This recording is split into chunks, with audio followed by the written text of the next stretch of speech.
তুমি আমাকে 5-7 লাখ টাকার মতো ম্যানেজ করে দিও, বুঝছো? দেখো, চিন্তা ভাবনা করে দেখো। আমি আসলে তোমাকে জোর করছি না, কারণ আমি কোনো দালাল টালার না, আমি মানুষের একটু উপকার করি, বুঝছো? আর তাছাড়া আমি দেশে থাকি কতদিন, একটু তাড়াতাড়ি দেখো, বুঝছো? আমি আবার চলে যাবো, তো যাওয়ার আগে তোমার ভিসাটা প্রসেসিং এ দিয়ে যেতে চাই, বুঝছো? একটু চিনি দাও তো। আচ্ছা থাক, চিনি লাগবে না। এই বিল কত হইছে? আরে মোশাররফ, তুমি এগুলো কি করছো? তুমি কি আমার ইজ্জতমান সব খাইবা? আমি কানাডাতে কোটি কোটি টাকা কামাই, আমার ওখানে বিভিন্ন বিজনেস আছে। এখন বাংলাদেশে এসে যদি তোমার কাছ থেকে আমার চায়ের বিল নিতে হয়, তাহলে আমার ইজ্জতটা কই থাকে? আর তাছাড়া আমি এই টাকা পয়সা দিয়ে কি করব বলো? আমি বাংলাদেশে আসি মানুষদেরকে হেল্প করার জন্য। আর এক কাজ করো, চায়ের বিলটা দিয়ে দাও, আর এখানে মনে হয় 10,000 টাকার মতো আছে, বাকিটা তুমি রেখে দাও। যাও যাও। হ্যাঁ রে মোশাররফ।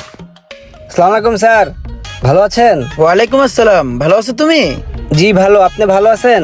তোমাদের মনে হয় রিয়েল এস্টেটের বিজনেস আছে। আজকে যে তুমি ব্যাগ ভর্তি টাকা নিয়ে আসছো, সেটাও কিন্তু আমি উপলব্ধি করতে পারছি। এদিকে আসো। জি স্যার।